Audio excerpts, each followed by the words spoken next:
Okay. Overcoming Raga and Dvesha. Raga is attraction, Dvesha is repulsion. And this is what is happening like, you know, have you seen a catapult? You know, if you pull one end of the catapult, the other end, the stone moves away. Now, if you pull the other end of the catapult, the palm that is utilizing the catapult is being strained. So you're always pulled or pushed, pulled towards your attractions, the attractions that cosmos, the universe attract you to. And then you repel, you avoid certain people, you avoid certain circumstances because you feel that it would be miserable. That's what Rishi Patanjali says. Sukhanushayi ragaha, dukhanushayi dveshaha. Sukha means pleasure, dukkha means worry. It's easy. So sukha anushayi ragaha. All attractions are pleasure oriented. All repulsions, all dvesha, all those things that you hate, that you avoid, are based on misery, are misery oriented, worry oriented, sorrows oriented. Now he calls these two as the cause of suffering. How can this be cause of suffering? I love to be a chartered accountant. I love to wear sari. I love to, paint my house. I love to, be with kids. Loving is what we actually, thrive for in life.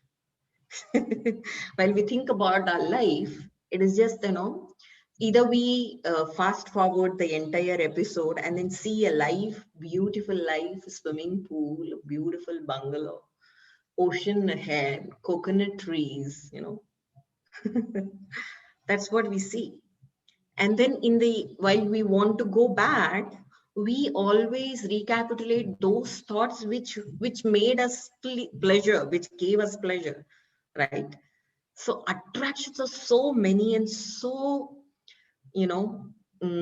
nectar like, that we fall into that nectar like honeybees. Sometimes we become houseflies also. Fall for muck and dirt, right? So these are unavoidable. Honeybees falling for nectar, houseflies falling for all bad, worst stuff, right? Patanjali calls this as suffering because all that you seek as pleasure, all that you avoid as misery are permanent. Are permanent because you think that pleasures, if I obtain a place, if I obtain or achieve something in life, I would be happy. And then I'll be free from miseries. That's a wrong notion. Product of Maya are these Raga and Dvesha. What is Maya? Maya, I'll come down to that, but in a nutshell, I would love to elucidate it. Maya is the power of the Lord, is the power of this entire cosmos. And all our attractions and repulsions are the product of the small, small kids of this Maya. And once you get this misery, it'll never stay, okay? It will also go. The time, the phase of misery will also go. And then you will have pleasures in life, sukha coming into life. And then once you obtain that sukha, obtain that pleasure, what do you think? They should stay. But doesn't stay. For example, every woman out there, has this dream of getting proposed, having a beautiful life with a stable partner, and one day this happens. One fine day this happens and everybody is allured, joyous about this event. What happens after marriage? Everybody knows. So we think things are very pleasing. But when you get to delve deep into such events, no event is pleasing without a mixture of misery in it. No event is miserable without a tinge of pleasure in it, lesson in it. Unless until, misery comes, you are just a charcoal. When the misery is being, experienced, and then you learn things with the hammering of those miseries, the charcoal turns into a diamond. The carbon turns into a diamond with all those hammerings, don't you see? Now, hence, Rishi Patanjali says pleasure and misery are two causes of suffering because they always go together. And when you seek pleasure, that is raga. When you seek misery, when you avoid miserable situations, that is dvesha. Is this wonderful event that had happened in Swamiji's life. Swamiji is in front of me also. Swamiji's life. Swamiji, I mean Swami Vivekananda. He had this Bharat Brahmana. He walked all over the nation, India. And at one place called Sarnath, after visiting the Buddhistic monasteries and the temples, he comes back and then faces a set of monkeys. You know how monkeys are. When they come in 30s and 40s, they are never monkeys, they are lions themselves. So it started to actually scare Swamiji with all this absurd noises and all. No, they were ready to pounce upon Swamiji.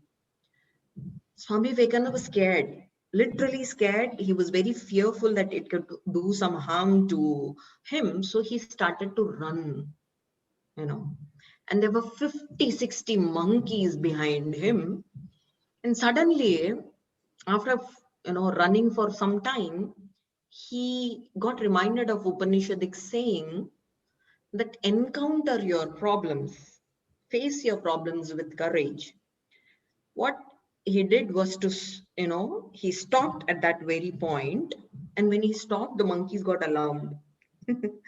He just twisted his entire body and faced those monkeys with his, the vision that he has, how strong and how intense his eyes are, how beautiful his eyes look, with that courage, with that intent.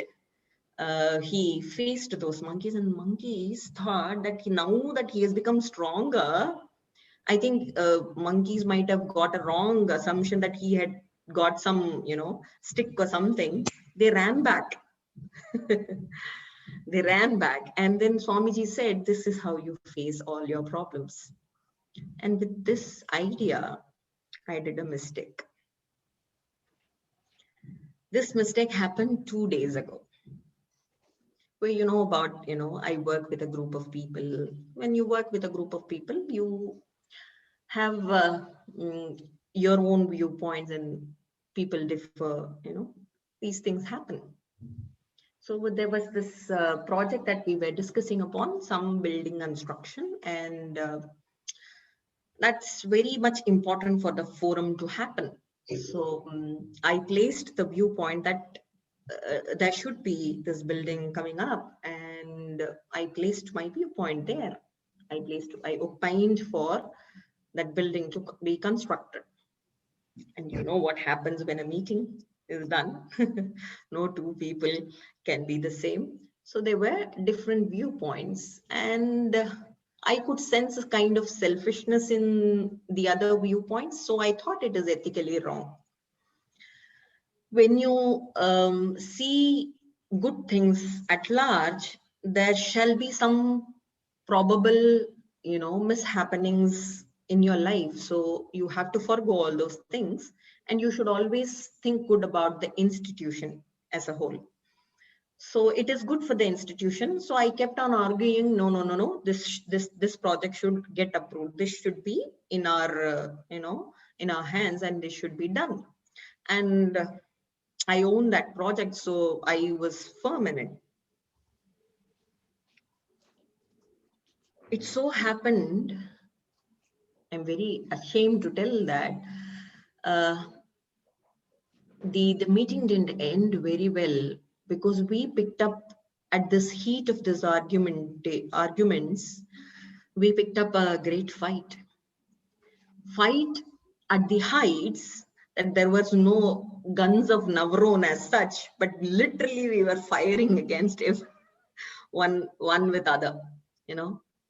And there were many emotional, I should say, interchange of statements where, you know, he or she wanted to put me down, and I did the same, you know. I also did the same. And then after that event, my dear, I didn't feel very right. Why? My intellect was constantly thinking this is ethically right, this is how an institution has to be kept up. I was right, I should have been more, you know, firm in my viewpoint. But the intellect, other than the ego, other than the attraction to, you know, ethics, said that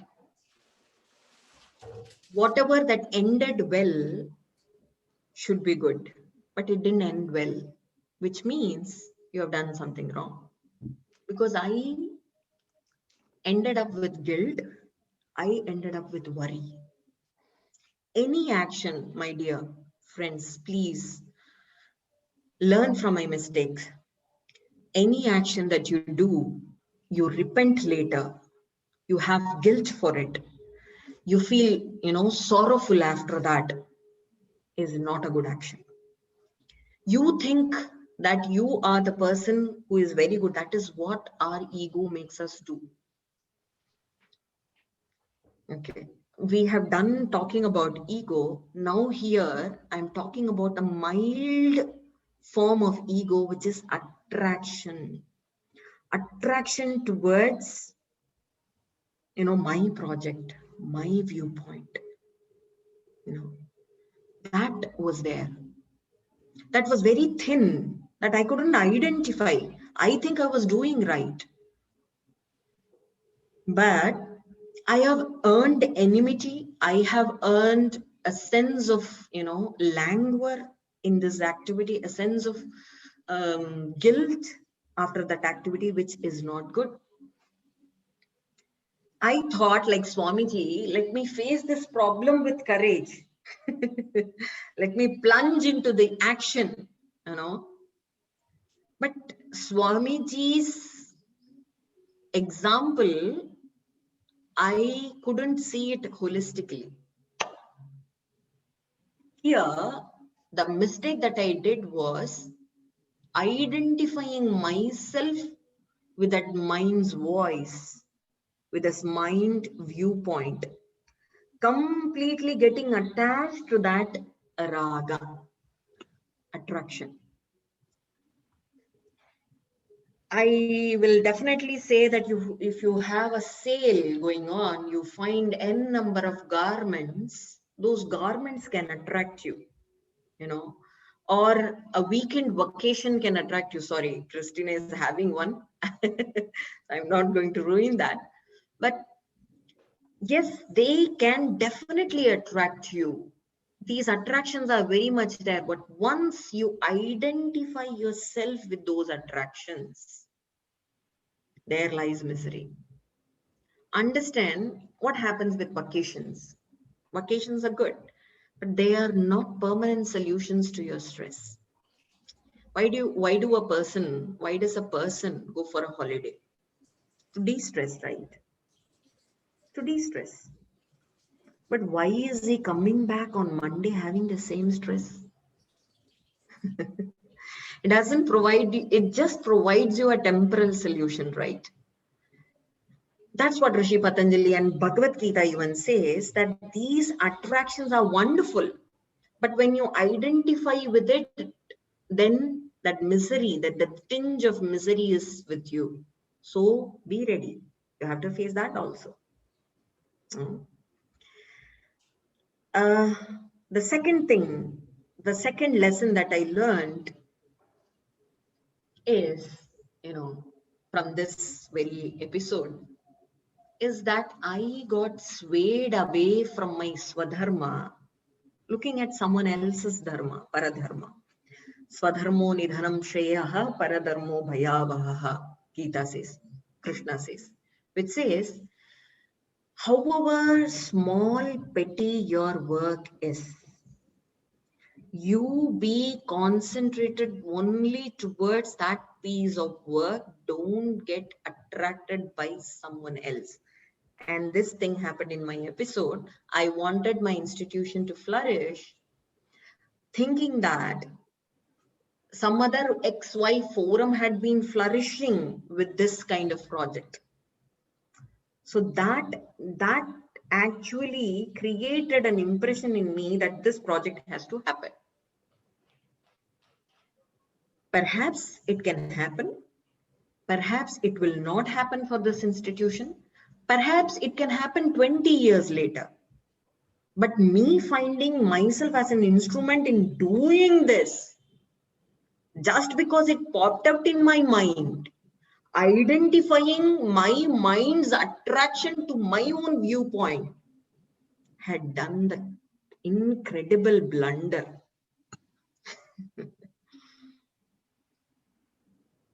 I hope I'm clear. If I'm making this mess, because I know I've already created one at the institution. If I'm not clear, please clear to you. If I'm not able to clarify you, please interfere me, stop me and then ask me questions. So this two mistakes that we do with raga and dvesha, attraction and repulsion. One is identifying mind's attraction to be me.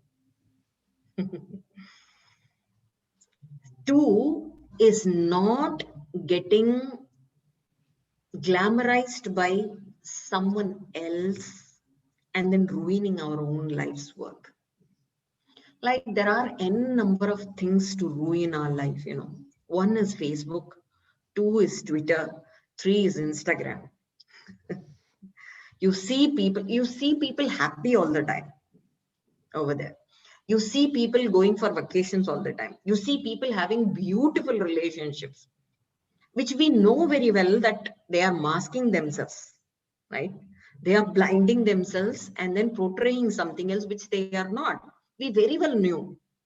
But still, that very idea of grasping that information from Instagram had created an image and a thought inside your mind, and you try to identify. Next time I go with my family to Bali for vacation. That is dangerous, Krishna says. There is no end to it, I say. And that's what happened in my episode. And I did a terrible mistake. So I plead forgiveness from you all, from the divine trio, that I'm not eligible to teach you, but still you can get those glimpses of what you should be doing with this episode. Now coming back to raga and dvesha, as I said, raga and dvesha, attractions and repulsions are two beautiful kids of something called Maya, right? What does this Maya mean? Krishna says, Mama Maya Duratyaya. My powers are unconquerable. God reveals that I have created this universe to be so confusing, so beautiful, that you will fall for all the confusions, all the attractions. And he says it is unconquerable. Why is this God like this? Is he a God?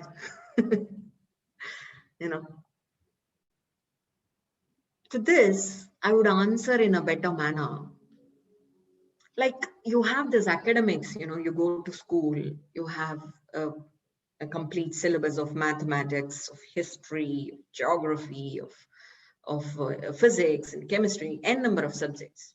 And then teacher teaches you with the principles, they make you aware of things. And then later on, after 6 months or so, you appear for a half yearly examination. God or life is just opposite of it. You get inducted to the samsara school, the world school. You're first going to appear for that examination, which, is levied by it. And then after appearing for the examination, you learn the lessons. The entire syllabus is open in your mind. Then comes clarity. So that's how life puts you tests you time and again and gives you lessons. It's the opposite way out. We are not, we are not so acclimatized with it because school system doesn't, follow the system. We are so acclimatized to the school system, and when life throws surprises, we get, shocked by it. Why is it happening? Not understanding that it is us who made this happen. Coming back to Maya. Maya is this unconquerable power of Lord. So if at all this is unconquerable, how can we conquer this? How can I, this, Christina's answer here. How can I get rid of all those roller coaster ride of life? Life is such a roller coaster ride. All booms, all depressions, all sukha, all dukkha, all pleasure, all miseries. Why am I falling for it? I don't know. I'm already into that ride. How can I get rid of this ride? How can I enjoy this ride? Coming back to that roller coaster, people enjoy and shriek less. People enjoy more and shriek less only when they have a detached attitude. When they could see them sitting and then see outside the entire view and enjoy that ride. Don't you see? They are sturdy people. There are few like me who will shriek. There are many girls who are here. They will definitely shriek. Who shrieks in the roller coaster ride? It's me. It's only me. You don't shriek. I yell a lot.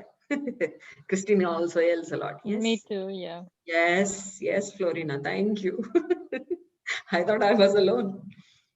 But you could see certain people who are very stable. They smiles at you. Why? They've got that. They have learned that. That's what you're going to do. Okay, let me give you a small example. How do you see the entire world? Can you unmute yourself and then give me the answer? How do you see the world? Can I say? Yeah. Well, when I am in my No, Christina, it's just a simple question. How do you see the mountains outside? Can you see a mountain outside? Trees outside? How do you see them? How do you see them? How? Yes, Like, with what mechanism you're seeing them? with my mind, No, with your with my eyes, eyes. but also with Yes. my mind. Yes, okay. And we'll come to that part a little while later. So, first answer is eyes and the cosmos. Eyes and the universe, right? Eyes can see everything in this universe, but for Itself. yes, but for itself. Eyes can't see them, right? Now, going back a little more deep into this fact, there's this cosmos, there is eyes. Now, let me understand how do I see my eyes? Don't say that if I'm before a mirror or if I'm before my Zoom sessions, I could see my eyes. Don't say that. But how do I sense my eyes are twitching? My eyes, are, I feel that redness. My eyes are watery. How do I sense that? By With my awareness. mind. Yes, awareness is in mind, Christina, with your mind. So there's this eyes and a deeper substratum mind. Now, how do I see my mind? How do I feel my mind? How do you know that you have mind? With the intellect. No, actually, there is someone inside you who Oh, watches all those intellect and mind. What happens when Manish makes you lie down in Shavasana and gives this instruction, beautiful, relaxing instructions? He says your left leg is relaxing, your right thorax is relaxing, your eyeballs are relaxing, your head is relaxing.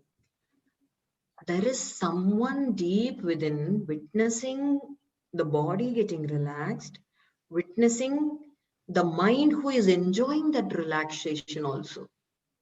Now you know, now you know very well you are not this cosmos, you are not this eyes, you are not this mind, you are someone way behind the all of these. Understood? That witness is what you are. Maya, the veil of Maya can be removed only when you understand this witness to be you. While I was arguing to that fellow, what did I do? What did I do? I was treating my mind and viewpoint as me. One beautiful example Dr. H.R. Nagendra used to give.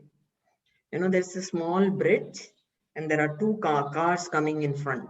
You know, that this fellow will never, stop and this fellow will never stop.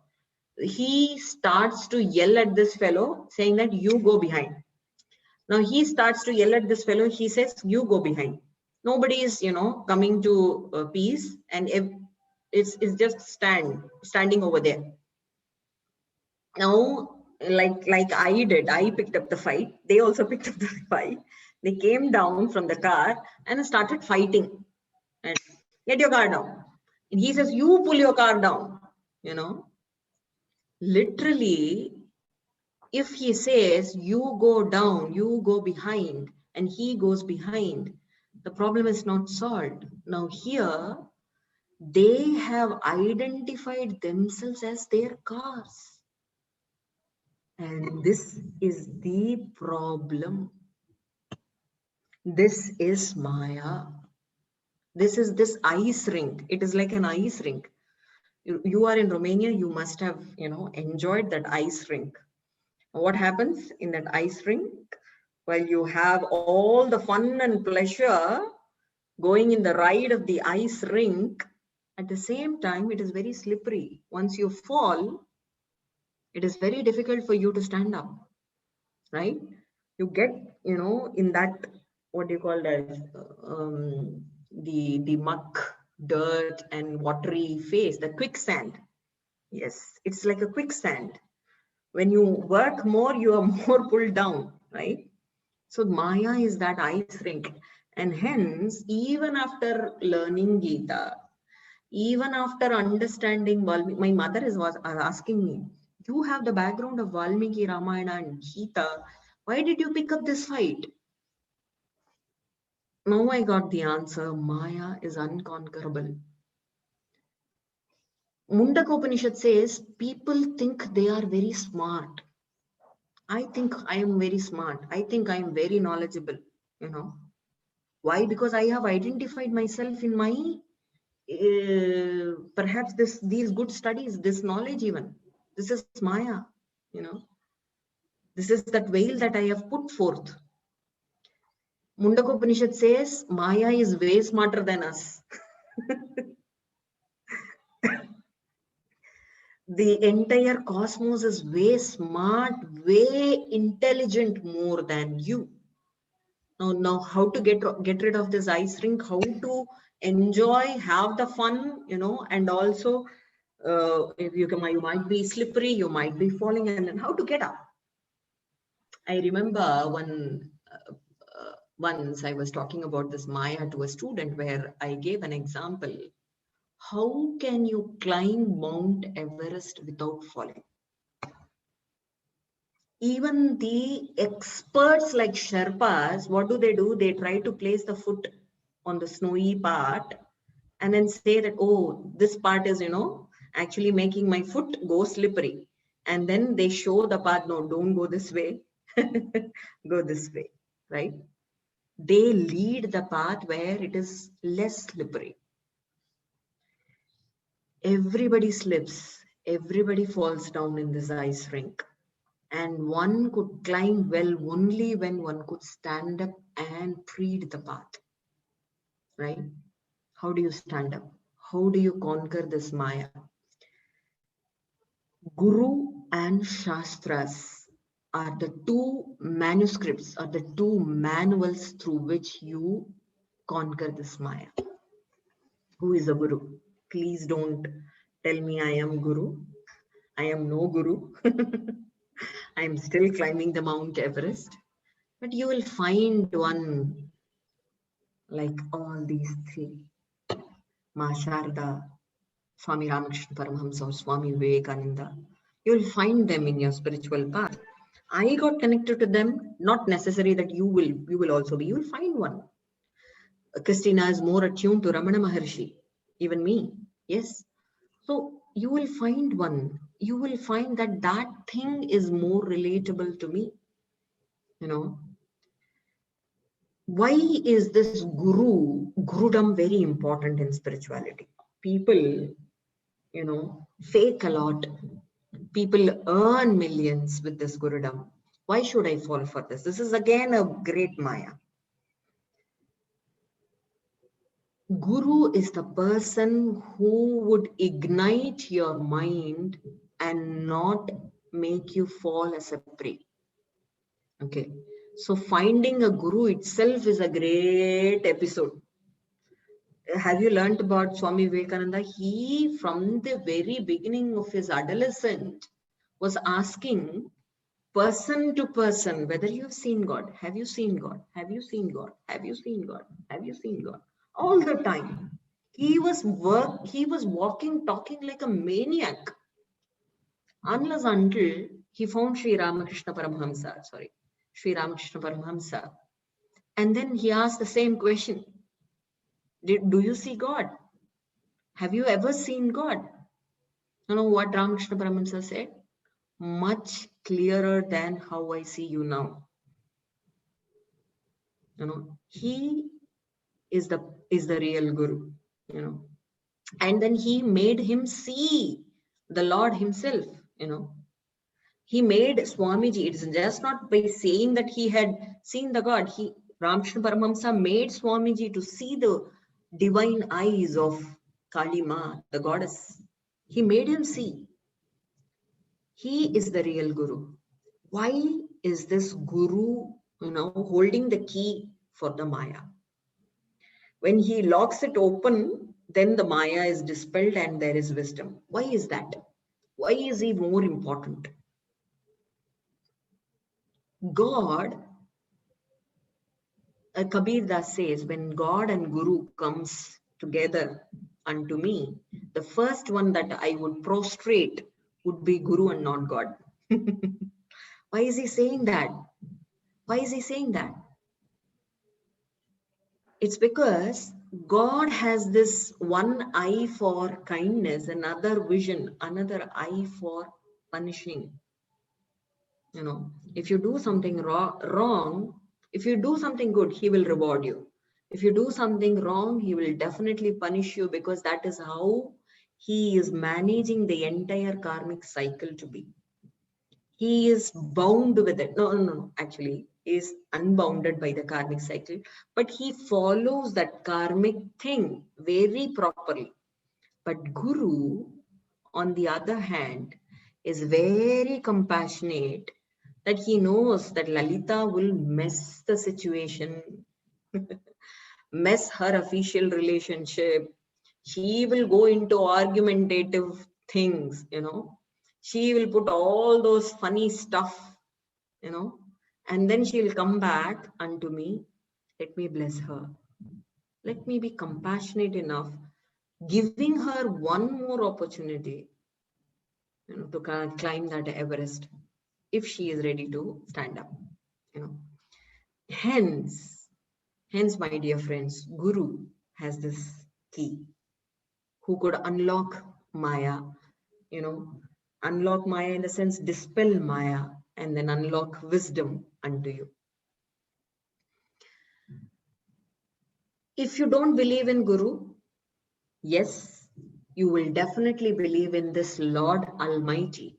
Or, Simona, if you don't believe in Lord Jesus, you can believe in that divine energy which takes your life, smoothly.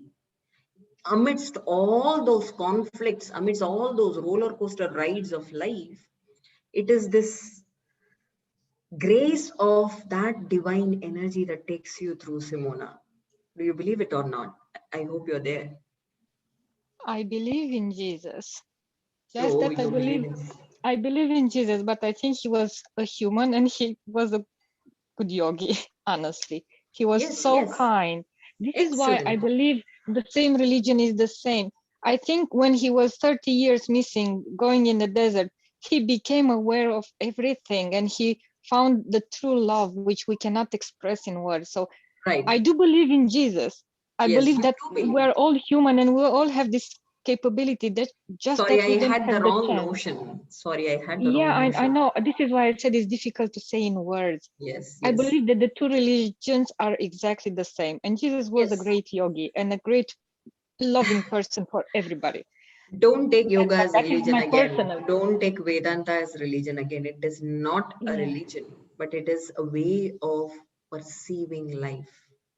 Yeah, this is why I want that notion to be clear for me in the discussions that we have. Yeah. It's very So difficult to put it in later words. on, Thank you. Christianity didn't, emerge while Christ was there. Christ didn't want a religion to happen. Christianity came up later on with many perverted ideas I shouldn't be talking about.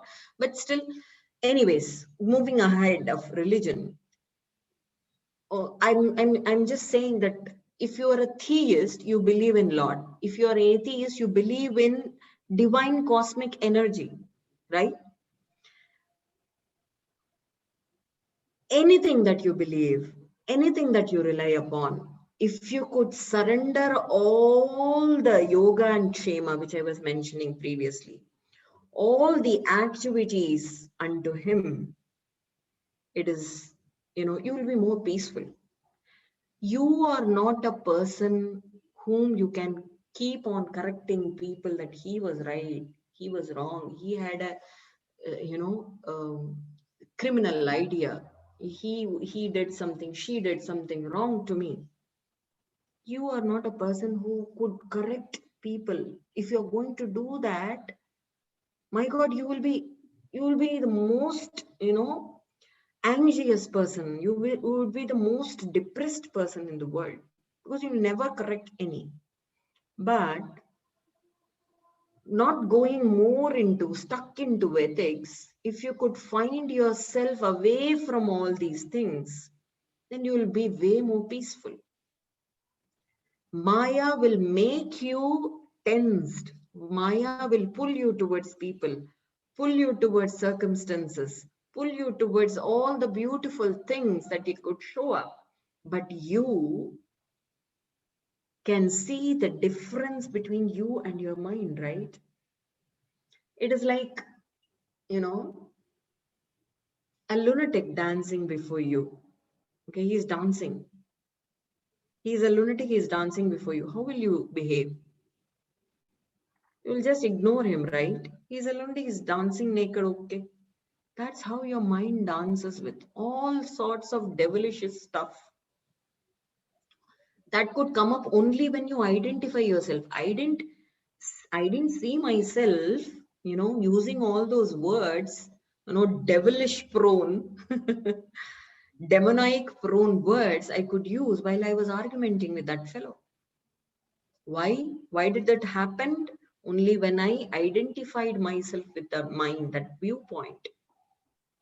When I don't identify myself, when I put myself away, like I could see my eyes are different from me, my mind is different from me, so I is someone very different who could witness this mind, witness this I, witness this cosmos. When you have that depth, coming back and forth, coming back and forth, you will fall. Again, you will raise with this wisdom. You'll fall again. Again, you will raise with this wisdom. This is how you practice yoga off the mat. Are you stable in Vrikshasana? No. Sometimes we do all the disco dances in Vrikshasana, right? You fall with this Vrikshasana, with the tree pose. So that kind of wisdom has to happen. I here want to actually read on to you the beautiful poem, just one paragraph what Aurelia sent to me, which is very relatable to the episode that I was discussing you with, and which is very relatable to me, Aurelia. I am way more thankful than how I feel thankful for you for this, which says,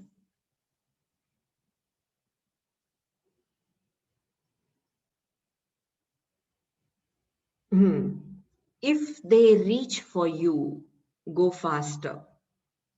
Hold your tongue when slanders yell. Your advice they cannot master. Don't you know they measure well? Let them talk. Like, if I have to give that piece of advice and then change that particular fellow, why should I actually put forth the advice and find its measure? Don't I myself know how gravitatiously important that advice is? Why should I have to put forth and find a change in someone instead? Instead, I could change myself. Don't you know they measure well? Your advice they cannot master. Don't you know they measure well? Let them talk and let them chatter. Let them talk and let them chatter. Let all go past young and old. Yes, it is from Glosa Mihai Neminescu. Thank you, Aurelia, for that. Let them talk and let them chatter. Let all go past young and old, unattached to man or matter. Unattached to man, unattached to matter. You remain aloof and cold. You remain aloof and cold. So it is not being aloof at home, watching videos, doing the video games. It is being aloof from your own mind, my dear. And here I would make a mild suggestion, not cold, but with warm love, I should say. Aloof and warm with love. So when you have that love, then you understand, okay, this is his nature. This is how he or she will react. This is how it has to be. Why should I force myself, plunge into all sorts of actions and become them? Where the very purpose of my life is moksha, is freedom from all these. Now, what have I done by trying to change the entire cosmos, by, imposing all the ethics and values? What did I do? I have shaken my peace. I have become that fellow. Right? So that Maya makes you do. That is what Maya exactly is. And that is how it will work. It will function. You will become a dhira. You will become a courageous, determined fellow, a person Upanishad says this, not me. Only when you could detach yourself from all those eyes that see, ears that hear, nose that smell, skin that touches, tongue that tastes, all those attractions, when you could detach yourself and then implement that into your life time and again. Maya will pull you down, you come again. She will pull you down, you come again. It is very beautiful in Sanatana Dharma, in yoga, in Vedanta, in all the systems, basically. Maya is never treated poisonous. Will you, it is treated as divine being, divine female being. Here you see people actually worshipping snakes. Manish might be knowing it. Manish might perhaps, tell you stories about worshipping snakes. Gujaratis do very much. And then down south in Tamil Nadu and Telangana and Andhra Pradesh, all the states of India do. They do worship snakes. Why do they worship snakes? They very well know that snakes are poisonous. They very well know even while we place milk, it will eat all the milk, it will drink all the milk, but it will provide you not milk, but poison alone. But still, that poison, that Maya, actually is a lesson for you, And hence, every poison is also treated divine. Ramakrishna Paramahamsa used to say, Thakur over here, the guru of, it is very difficult to place your finger with the zoom thing. It is very mirror image that is happening. Sorry. So the one in the middle row. Can you see him? Yes. He is Sri Ramakrishna Paramahamsa. He gives beautiful analogies. He makes things makes people understand who are thick-headed also with his small petty examples. He says, tiger is also Narayana. Tiger is also divine. It doesn't mean that you have to, prostrate before tiger, it will eat you up. He says, with that distance only you can, worship him. Snake is also Narayana. Snake is also divine. But it definitely does not mean that you, get bitten by the snake. It is with distance you worship. Hence, there are people out there. There are fellows out there who will destroy your peace, who might be poisonous, who might be evildoers, who can disrupt your peace, who can ruin your life, You very well know. So, keep a distance. But not with repulsion, avoiding, he is my enemy. No. But with worship and love.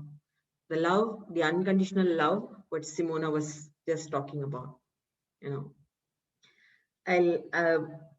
There's a, can we have 10 more minutes, Manish, because we started late. Yeah, if they have, we have. Okay. If you are all willing to, can we just, 10 minutes. Okay. So, coming back to the breaking or conquering Maya. Conquering Maya is through grace of God or grace of Guru.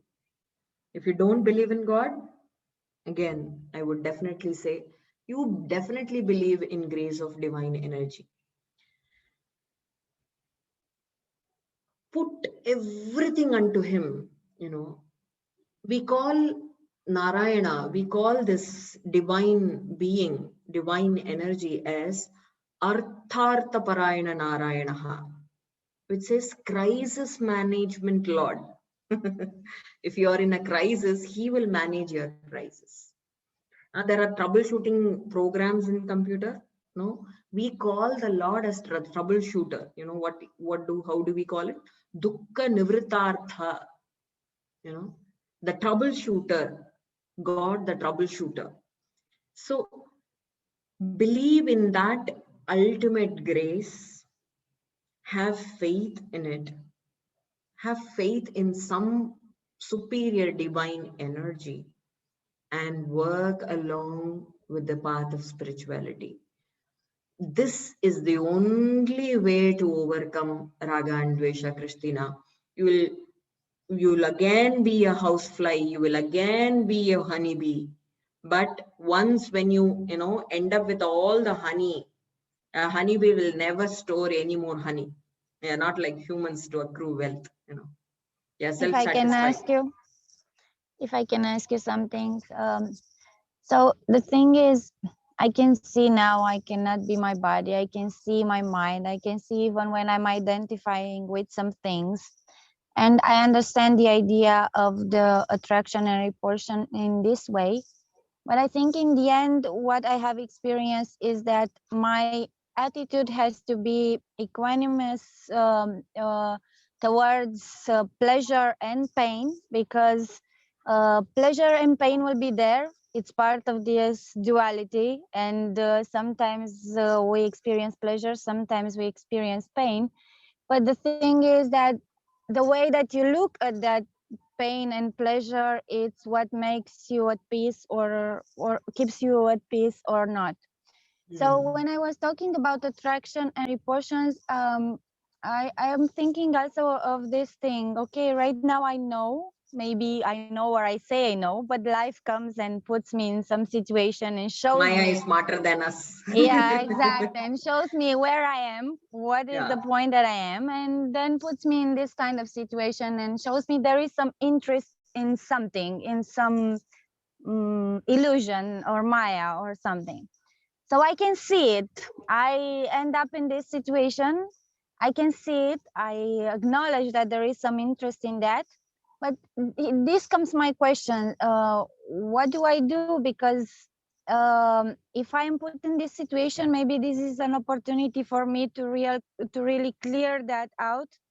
So I need to enter in this, or I should stay aside of this, even though it's like a karmic attraction to this thing, so I can solve it once and for all. Let's say.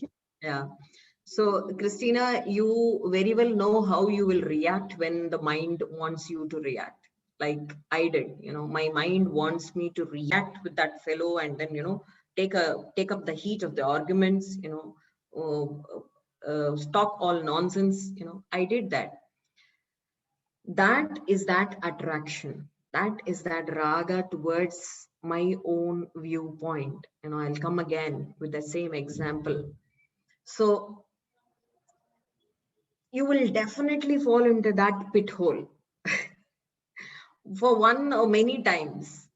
But when when you find that guru and then catch hold of his feet and then say, whatever that mind is going to make me think, I'll just handle it as a, lunatic dancing before me.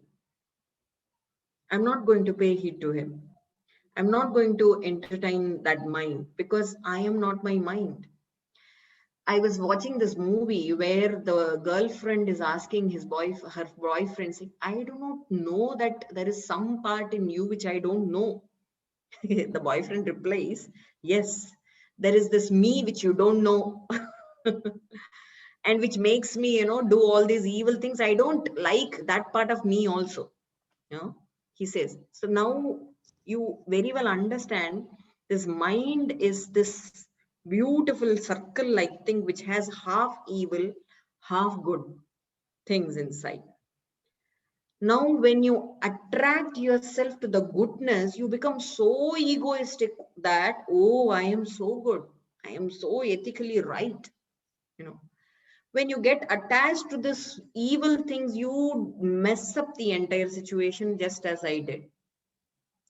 The only thing is not creating an equanimity between good and evil, but to just be a witness. This is not me.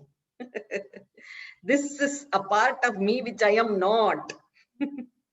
When you have that clarity, when you could, detach yourself again, this Maya's repulsions and attractions will, just bubble out. I Yeah, I would again elucidate with an example. You know, while I was taking care of my child, he ran and fell off. My son, he fell off and he got bruised. The first time he got bruised with his knee. So I said, "Oh, you fell off. Oh my dear, oh my honey, oh my sweetie pie, come to me.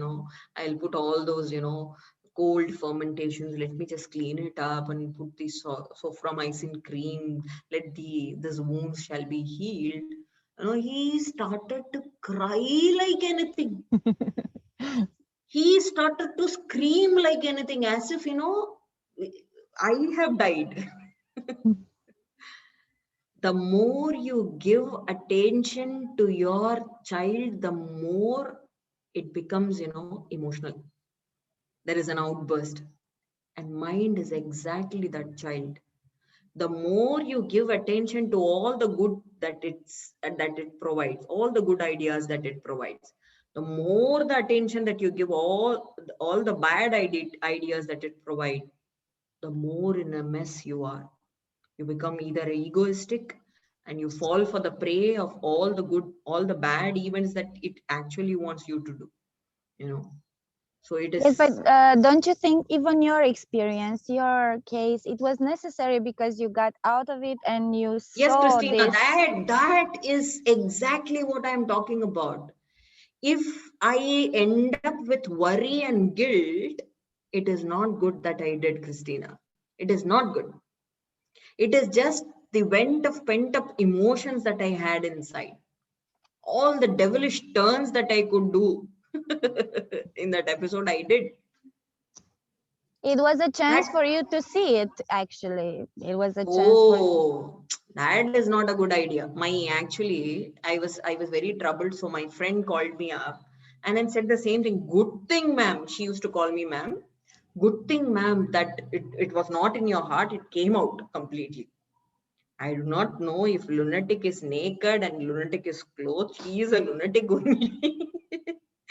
whether it is went out, whether it's pent up inside, both seems the same thing. You know, there is lunacy. When you get identified with your mental good thoughts, you become egoistic. You think you're so wise. When you get attached to this evil thoughts, you create ruckus in your own life and others. The best thing one can do, all this lunacy happening, let it be. This is mind. You can't get away with it. You are born with it. But treat that child like a wise mother. You're bruised, okay. Just have to, scratch off all the mud at the dirt and then start playing again. Don't give much attention to that child. It is going to ruin your life and his own life. He'll be dependent all the life. He will stay with you for life. Mother child, Oh, don't pay attention to that mind. Don't pay attention to that mind, because you are not what it is. It is some lunatic race, drama that is going on inside. And it will happen, it is there. Live with it. But you are not that. You know it. So be happy. Yeah. I hope, Christina, I answered you. Yes, it was a part of the awareness of the whole situation, and it cleared some things out. So thank you. Thank you. Thank you, Christina. So 10 more minutes if you have any question. Sorry, 10 minutes I've already taken. So 3 to 5 more questions, 3 to 5 more minutes for any question. If at all there is, then we can finish off with that. Otherwise, we'll take it over tomorrow. Sorry, the next Sunday perhaps. I have another suggestion of the topic, maybe. Between I am like, getting what biased is here, karma? taking all the suggestions of Christina alone. Sorry. No, not only me. It's just a suggestion to talk about the karma and the dharma, maybe. Karma and Dharma, very interesting. I'm myself attending a program of Dr. Ananda Balayogi Bhavanani ji, where you can actually calculate your Dharma Marga with numbers and karmic cycle and its phases in your years with numbers. So next time, you could Google search, and the next time if you could find such programs of Yantra Navangam from him, please do attend. It would be in English, and it's a masterpiece. It's definitely a masterpiece, and you will get to understand your own better and people around better. It's very interesting. I can't deal that with one particular class. If at all I have to teach you people, and I don't think I'm a right person to teach, because I'm myself reading it, studying it, delving deep into it, trying to understand, analyze people with those faces. It is very, very interesting. And then when you start to know about your enemy, you get so pitiful about your enemy, enmity stops. So that great it is. So whenever there is another program coming up, I will definitely put a word through Manish ji, and you can enroll yourselves with him. I don't take any commission. I'm very sorry, but but he is definitely an authoritative person, and he deals with many ashramas are there. He deals with many people, many yoga enthusiasts all around globe. He has to be followed. There are around 60 participants in this workshop. From Italy, from London, and I do not know many, but yes, from all over, all are Westerners. It is one or two like me. You can see Indian faces, but all of them were Westerners.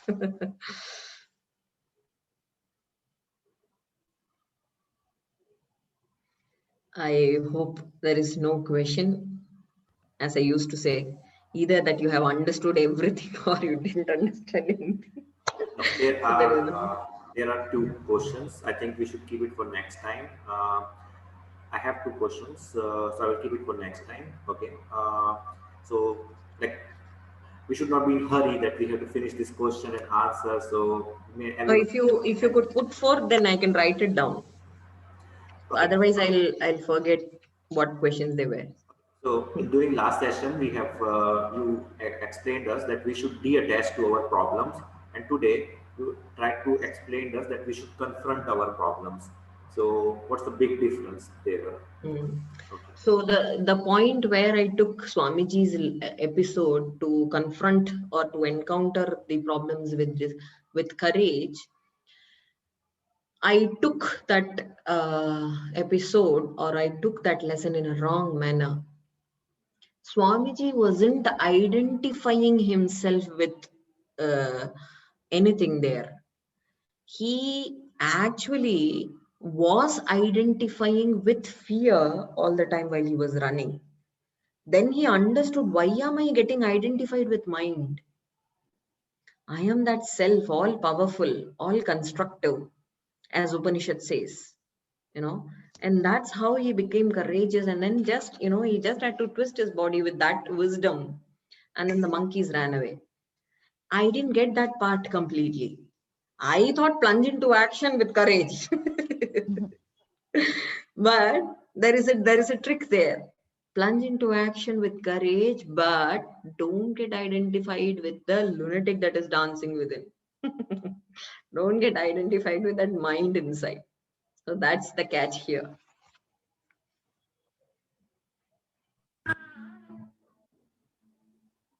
Okay, so one more question I have is, I think it will take some time. So you can write us if you have time. Otherwise, we can discuss last time. So We'll last, discuss. yeah. So lot of us are practicing yoga or are yoga teachers. So you said that we can learn detachment from shavasana. Okay. So you can explain us in detail so we can start practicing in our class and the Hello. participants get Sure, sure, shavasana. done. Beautiful topic. Yeah. I heard a hello. Yeah, there is some. My class is going to get started, no, from so Oh, people have oh, started I joining. am in way of And your class. I'm sorry. I'm sorry. I'm meddling down. no problem. Okay, I will last tell you one line and then I will we can leave it. So I also remembered that when you were giving the example of Kabir, no Kabir.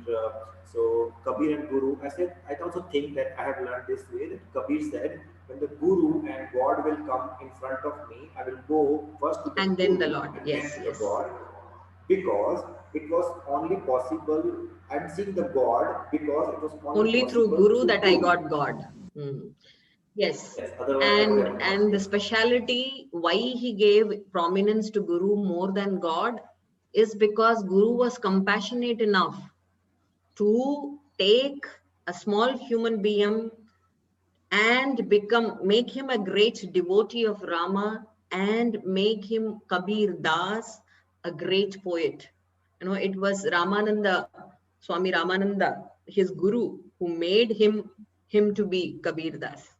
So the compassionate aspect that you get in Guru is way more ocean-like than Ishvara himself, than the Lord himself. This with utmost reverence to all the gurus, all the spiritual masters, I can say, I don't think God will punish me for this, but because he himself knew that he and Guru are none but one. You know, he and his own devotees of that status of Vijnani, status of wise, are one, none but one. It is there proclaimed by Ishvara. It is there proclaimed in Gita by Lord himself.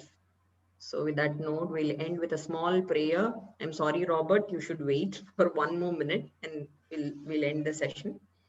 Namaskar Mitra. Sarve bhavantu sukhinah. Sarve santu niramayah. Sarve bhadrani pashyantu. Ma kaschit dukkha bhag bhavet. Om Shanti Shanti Shanti.